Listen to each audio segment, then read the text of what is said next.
अब हमारा पार्ट 2 शुरू होता है इस सेशन का, यानी कि how to start a big business. कि अगर कुछ बहुत बड़ा करना है तो उसके लिए कैसी सोच चाहिए होती है, या वो आइडियाज आते कहां से हैं।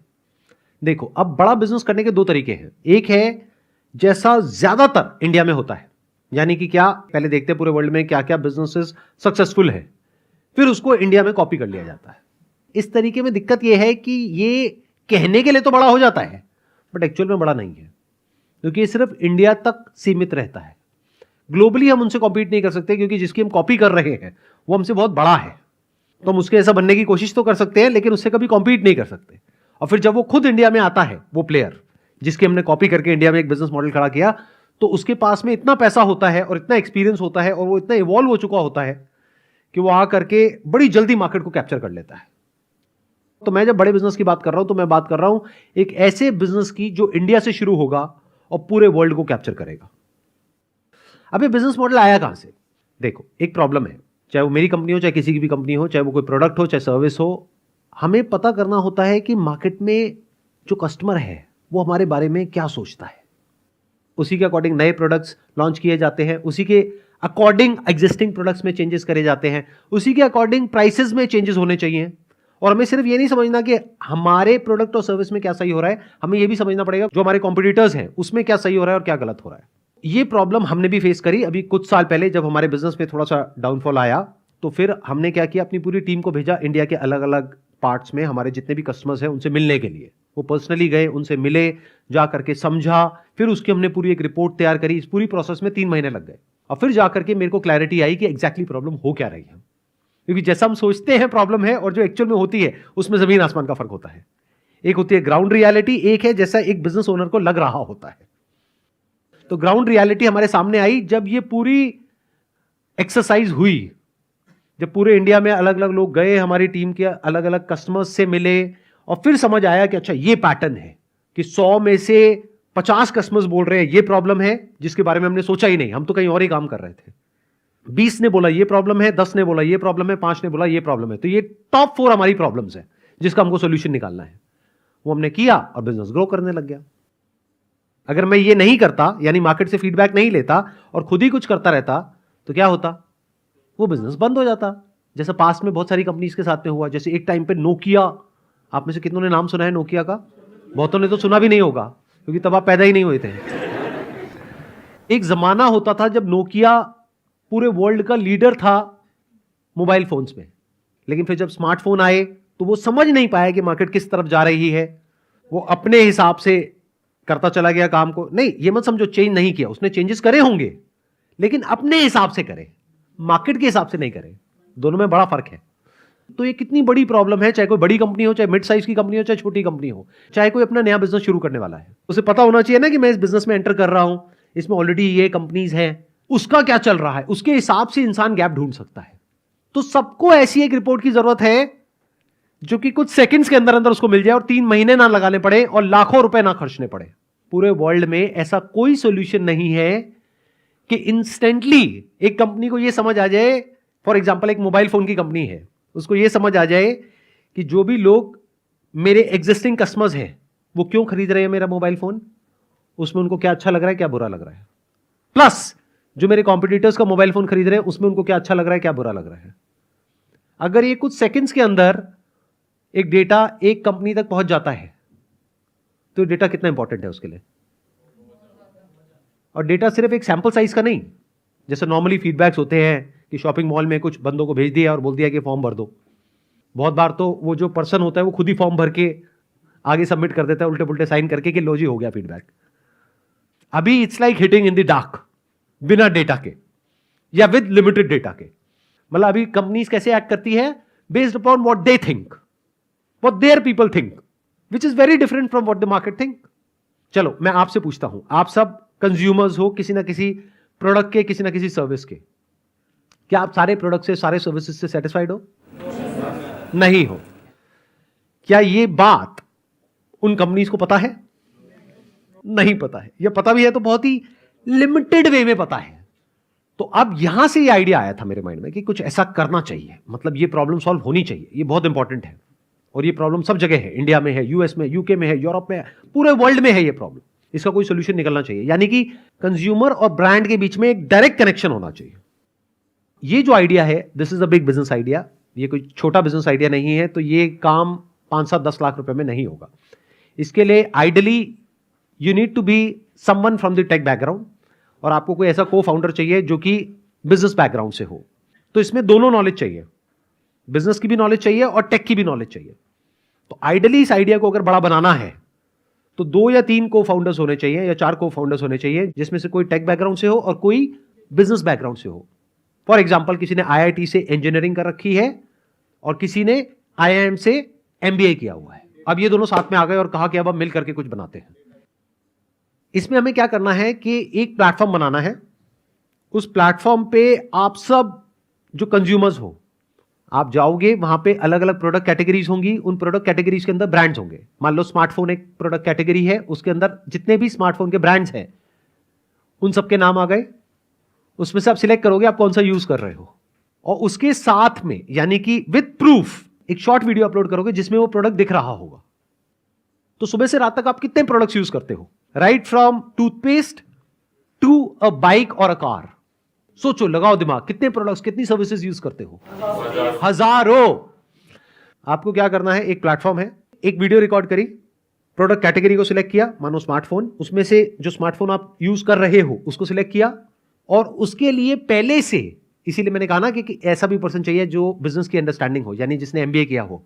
तो उसने पहले से ही स्मार्टफोन्स के लिए एक क्वेश्चनर बनाया हुआ है कि स्मार्टफोन मतलब क्या, कि डिजाइन के बेस पे आप इस स्मार्टफोन को कितनी रेटिंग देते हो 5 में से, प्राइस के बेस पे कितनी रेटिंग देते हो, स्पीड के बेस पे कितनी रेटिंग देते हो, या जो भी होता है उसके बेस पे कितनी कितनी रेटिंग देते हो। तो मान लो 10 क्वेश्चंस हैं, इसका आपको सिर्फ सिलेक्ट करना है on a scale of 1 to 5। अब सवाल उठेगा आप ये क्यों करोगे, इतना वेला टाइम किसके पास में है, उस पर अभी मैं आऊंगा। रुक जाओ आराम से सुनना। आपको क्या करना होगा एज कंज्यूमर, चाहे आप एक स्टूडेंट हो, चाहे जॉब कर रहे हो, चाहे बिजनेस कर रहे हो, फ्री टाइम आपके पास में होता है, वीकेंड्स होते हैं, इवनिंग का टाइम होता है, आपको एक एक करके जो भी हजारों प्रोडक्ट्स और सर्विसेज आप यूज कर रहे हो उसका आपको फीडबैक देना है। उसका क्वेश्चनर पहले से रेडी है, जो प्लेटफॉर्म पहले से रेडी कर चुका है। जैसे आपने सिलेक्ट किया स्मार्टफोन में ये पर्टिकुलर प्रोडक्ट, तो उसका क्वेश्चनर आ गया कि on the basis of this आप कितनी रेटिंग देते हो। तो वो आपने रेटिंग दी, प्लस अपनी एक वीडियो आप अपलोड करोगे अपने मोबाइल से उस ऐप में। उस वीडियो में क्या होगा, आप शॉर्ट में बताओगे जो आप उस प्रोडक्ट के बारे में लाइक करते हो और एक चीज जो आप उसके बारे में डिसलाइक करते हो। अब आपको ये सुनने में छोटा लग रहा होगा, बट कंपनी के पॉइंट ऑफ व्यू से कितना इंपॉर्टेंट है data, you can't even imagine in the wildest of your dreams. जिस कंपनी का CEO है या मार्केटिंग हेड है या मार्केटिंग की पूरी टीम है, एडवर्टाइजिंग की टीम है, एड एजेंसी है, उनके लिए डेटा कितना इंपॉर्टेंट है, कितना वैल्यूएबल है, और स्पेशली अगर उनके कॉम्पिटिटर्स का भी मिल जाए। अब एक प्लेटफॉर्म के लिए, यानी कि इस बिजनेस के लिए, यानी कि मेरे लिए एक चैलेंज है that it has to be a win win win situation for everybody. यानी कंज्यूमर के लिए जो फीडबैक दे रहा है उसके लिए भी ये बेनिफिशियल होना चाहिए, प्रोडक्ट या सर्विस है, ब्रांड है, उसके लिए भी बेनिफिट होना चाहिए, प्लस मैं प्लेटफॉर्म हूं, मेरे लिए भी बेनिफिट होना चाहिए। अगर किसी एक के लिए भी बेनिफिशियल नहीं है तो ये बिजनेस मॉडल लंबे टाइम तक नहीं चलेगा, बंद हो जाएगा। तो अब एक एक करके देखते हैं किसके लिए क्या बेनिफिट है। ये हमें क्लियर हो गया कि प्रोडक्ट के लिए, ब्रांड्स के लिए कितना बड़ा बेनिफिट है अगर ये डेटा जेन्युइन हो और वॉल्यूम में मिल जाए, यानी करोड़ों लोगों का डेटा एक जगह पर, जहां पे हमने कुछ फिल्टर्स लगाए। मैं एक ब्रांड हूं, मैंने फिल्टर्स लगाए कि इस पर्टिकुलर एज ग्रुप में ये प्रोडक्ट जो यूज कर रहे हैं उनका क्या टेक है, और उस पूरे डेटा को कंपाइल करके चार्ट्स में कन्वर्ट कर दिया जाए कि on the basis of these many people ये डेटा ये बोल रहा है। तो ब्रांड के लिए तो ये बहुत कमाल का डेटा हो गया, नंबर 1। अब प्लेटफॉर्म कैसे कमाएगा और कंज्यूमर कैसे कमाएगा, उसका क्या फायदा है, समझो। इंडिया में एक बहुत बड़ी प्रॉब्लम है, वो क्या है कि यहां पे जो लो इनकम ग्रुप है या मिडिल इनकम ग्रुप है वो बहुत बड़ा है, दैट्स अराउंड 97%। मतलब इंडिया में 97% ऐसे लोग हैं जो महीने का 50,000 से कम कमाते हैं, और फैमिली है मानो 4 लोगों की, 5 लोगों की, 6 लोगों की, 20-30-50,000 रुपए में कुछ नहीं होता है आज के टाइम में। समझ आ गई प्रॉब्लम, ये पेन एरिया समझ आया ना। ये किसका है, कंज्यूमर का है। तो हर एक को एक्स्ट्रा इनकम चाहिए, लेकिन एक्स्ट्रा इनकम के लिए या तो एक और जॉब करनी पड़ेगी, तो उसके लिए अपनी जॉब छोड़नी पड़ेगी, अब क्या करें। दूसरा, बिजनेस करना पड़ेगा, उसके लिए भी पैसा चाहिए, रिस्क उठाना पड़ेगा। तो क्या हो अगर आपको कहा जाए कि आपको कुछ नहीं करना, अपने मोबाइल से जितने भी प्रोडक्ट्स और सर्विसेज आप यूज कर रहे हो, वैसे भी टाइम पास के लिए रील्स तो अपनी बनाते रहते हो, यूट्यूब पे शॉर्ट्स डालते रहते हो, तो इस प्लेटफॉर्म पे आपको अपलोड करने हैं अपने जेन्युइन फीडबैक। अब जब भी कोई ब्रांड उस डेटा को एक्सेस करेगा तो उसके 1000 रुपए देगा एक फीडबैक के।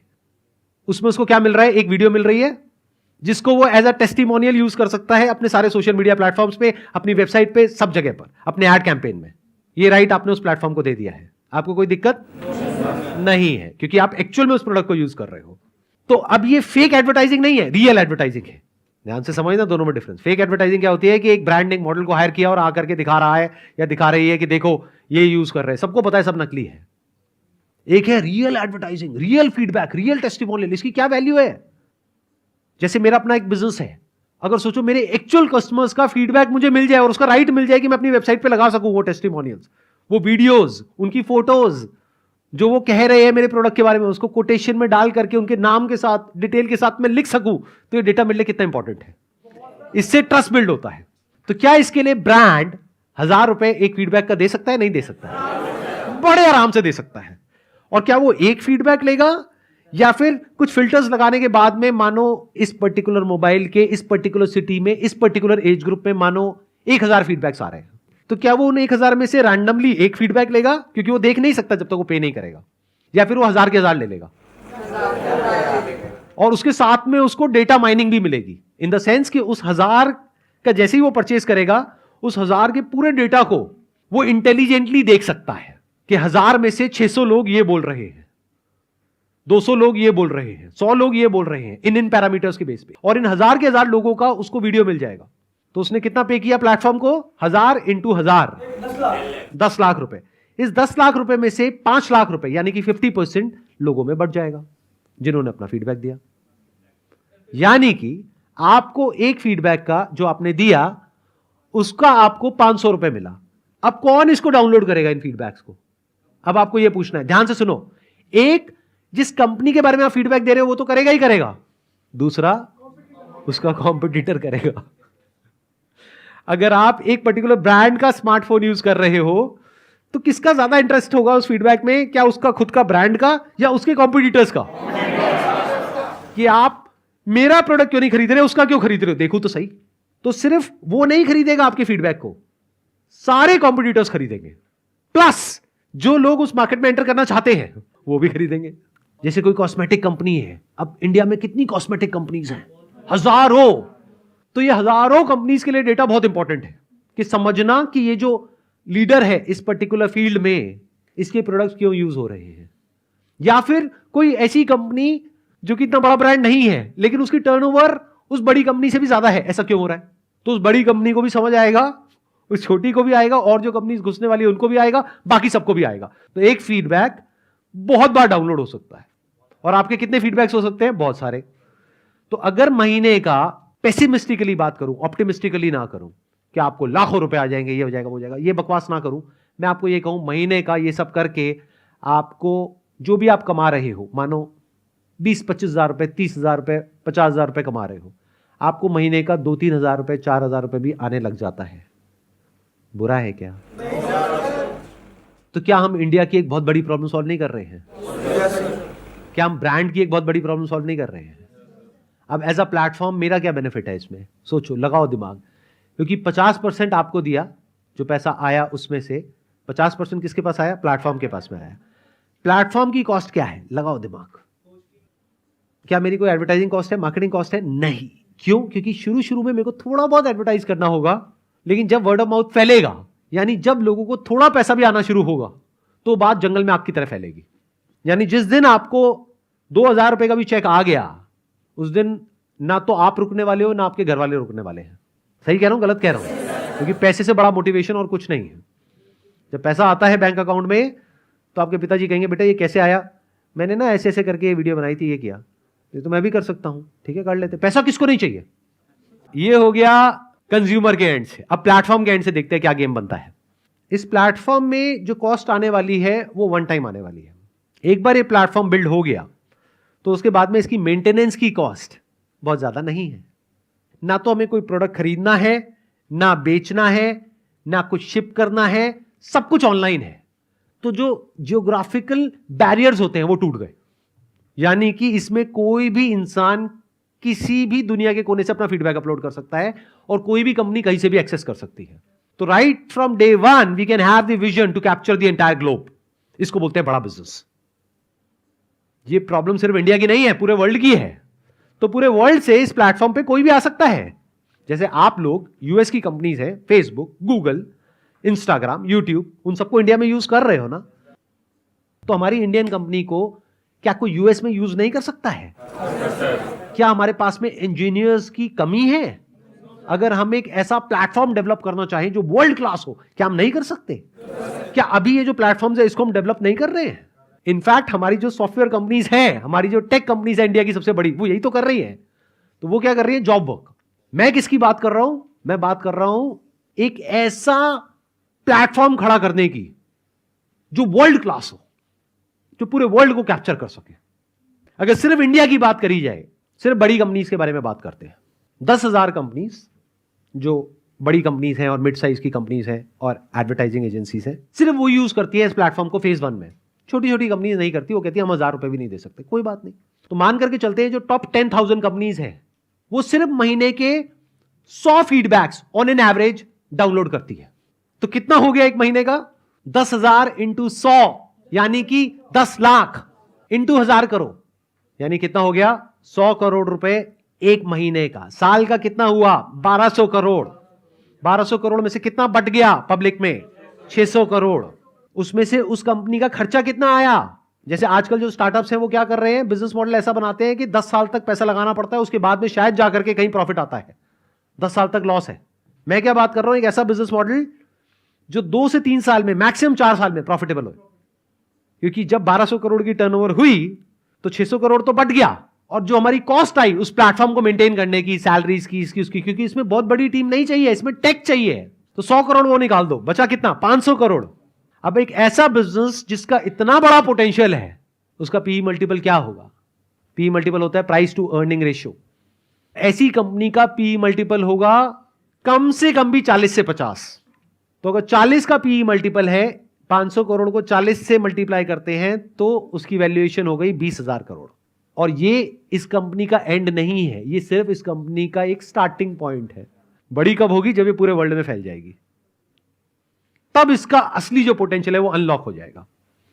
सर जो कस्टमर है वो एक दिन रिव्यू दे रहा है, 2 दिन रिव्यू दे रहा है, लगातार मतलब 1-2 महीने दे रहा है, फिर वो लगातार देता क्यों रहेगा अगर उसे लगातार पैसे नहीं मिले तो?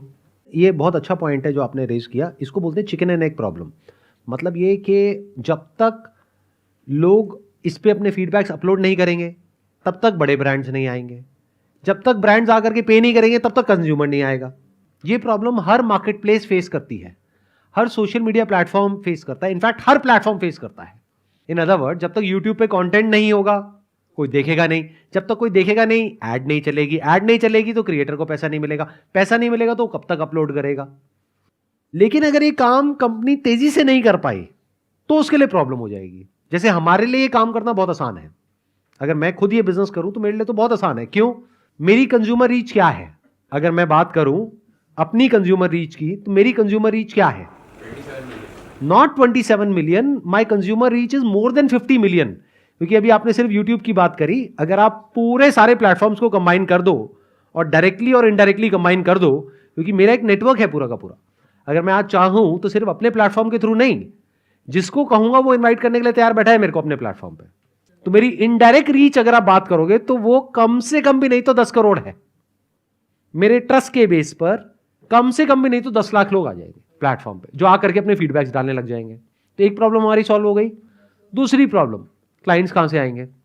इमेजेस बाजार में हमारे क्लाइंट्स कौन है? छोटे मोटे बिजनेसेस या फिर जो बड़े बिजनेसेस हैं और जो बड़ी एजेंसीज हैं. जितने भी बड़े ब्रांड्स हैं इंडिया में, जितनी भी बड़ी कंपनीज हैं इंडिया में, वो सब ऑलरेडी हमारे कस्टमर्स हैं. तो हमारी ये प्रॉब्लम भी सॉल्व हो गई. उनके साथ में ऑलरेडी हमारी एक रिलेशनशिप है. तो मुझे प्लेटफॉर्म बनाना है, आप लोगों को बताना है ये प्लेटफॉर्म है जहां से आप कमा सकते हैं. इधर से उन एजेंसीज को बताना है जो ऑलरेडी हमारे कस्टमर्स हैं, जिनके साथ ऑलरेडी हम बहुत अच्छा बिजनेस कर रहे हैं, कि देखो आपके बेनिफिट के लिए ये भी हमने इंट्रोड्यूस किया है, और उसको हम प्रमोट कर देंगे अपने प्लेटफॉर्म से. तो वहां पे एक झटके में हमारे पास ब्रांड्स भी आ जाएंगे और कंज्यूमर्स भी आ जाएंगे. तो ये चिकन एंड एग वाली प्रॉब्लम सॉल्व हो गई. तो जो इंसान इसको करेगा, क्योंकि मैं तो नहीं करूंगा, मेरा इंटरेस्ट नहीं है, यानी दुनिया का सबसे अमीर आदमी बनने में, वॉट एवर, मेरा इस सब में कोई इंटरेस्ट नहीं है. तो जिसका भी इंटरेस्ट है उसको दोनों प्रॉब्लम सॉल्व करनी पड़ेगी. पहली, उसको बहुत सारे कंज्यूमर्स तक पहुंचना पड़ेगा। तो उसका तरीका क्या है, उसको इन्फ्लुएंसर्स के थ्रू पहुंचना पड़ेगा। प्लस ब्रांड्स के लिए भी उसके पास में एक सेल्स टीम और मार्केटिंग टीम होनी चाहिए जो कि उन ब्रांड्स को अप्रोच करे। और फेज 1 में सिर्फ बड़े बड़े ब्रांड्स को टैप किया जाएगा, या फिर बेटर स्टिल सिर्फ एक कैटेगरी से शुरू किया जाएगा। जैसे फ्लिपकार्ट ने जब अपना बिजनेस शुरू किया था तो सिर्फ बुक से किया था, Amazon ने जब किया था बुक से किया था, बाद में धीरे धीरे और भी प्रोडक्ट्स ऐड हो गए। तो यहां पे क्या किया जा सकता है, सिर्फ स्मार्टफोन से शुरू किया जा सकता है। काम आसान हो गया। स्मार्टफोन के कितने ब्रांड्स हैं इंडिया में, 15, 20, 30। तो इन 30 कंपनीज को ही तो अप्रोच करना है। 30 कंपनीज को अप्रोच करने के लिए कितनी बड़ी मार्केटिंग टीम चाहिए, 2-3 लोग भी बहुत है। तो स्मार्टफोन से शुरू किया जाएगा इस बिजनेस मॉडल को, फिर धीरे धीरे एक्सपैंड कर दिया जाएगा। तो इससे हमारी वो प्रॉब्लम सॉल्व हो जाएगी। नहीं तो एक साथ अगर हम करोड़ों प्रोडक्ट्स निकाल देंगे तो हम फंस जाएंगे। तो फेज 1 में इसको सिर्फ एक कैटेगरी से शुरू किया जाएगा जहां पे इसकी सबसे ज्यादा नीड है। And smartphone is the best category for this kind of a business model, क्योंकि वहां पे कितनी तेजी से चेंज हो रहा है। हर थोड़े दिन बाद कोई नया मॉडल आ रहा है। तो जब कोई नया मॉडल आएगा तो उनको दोबारा से फीडबैक चाहिएगा उस नए मॉडल का, उसके कॉम्पिटिटर्स को भी चाहिएगा। तो बिजनेस बहुत तेजी से घूमेगा। फिर बाद में धीरे धीरे जब कंज्यूमर्स आ गए और ये आ गए और एक साइकिल बन गई, तब और एक और कैटेगरी को इंट्रोड्यूस किया जाएगा, फिर एक और, फिर एक और, फिर एक और। सर आपने जैसे अभी बोला कि हमें बड़ी बड़ी कंपनीज तक रीच करना है उसके लिए, लेकिन अभी तो हमने स्टार्ट किया, हम बड़ी बड़ी कंपनी तक रीच कैसे करेंगे? तो ये बिजनेस मॉडल आपके लिए नहीं है ना। मैंने कब कहा ये आपके लिए है, मैंने कब कहा ये सबके लिए है। अरे मैं बात कर रहा हूं दुनिया की सबसे बड़ी कंपनी खड़ी करने के बारे में। तो इसके लिए कोई ऐसा इंसान होना चाहिए जिसकी कोई बहुत ही स्ट्रांग या तो एक्सपर्टीज हो या एजुकेशनल क्वालिफिकेशन हो, या उसके अंदर कुछ ऐसा हो कि कुछ प्राइवेट इक्विटी फंड्स या कुछ एंजल इन्वेस्टर्स उसके ऊपर पैसा लगाने को तैयार हो। तब वो इतना बड़ा बिजनेस खड़ा करने के बारे में सोच सकता है, नहीं तो नहीं सोच सकता। तभी मैंने इस सेशन को 2 पार्ट में डिवाइड किया, small business and big business. आप ये सोचो मैं अकेला ये बिजनेस खड़ा कर दूंगा, अरे ना भैया, इसमें शुरू में लगेंगे 5-10 करोड़ रुपए। तो 5-10 करोड़ रुपए लगाने के लिए भी होना चाहिए। जो एंजल इन्वेस्टर्स हैं या जो इन्वेस्टर्स हैं उनकी कमी नहीं है हमारी कंट्री में।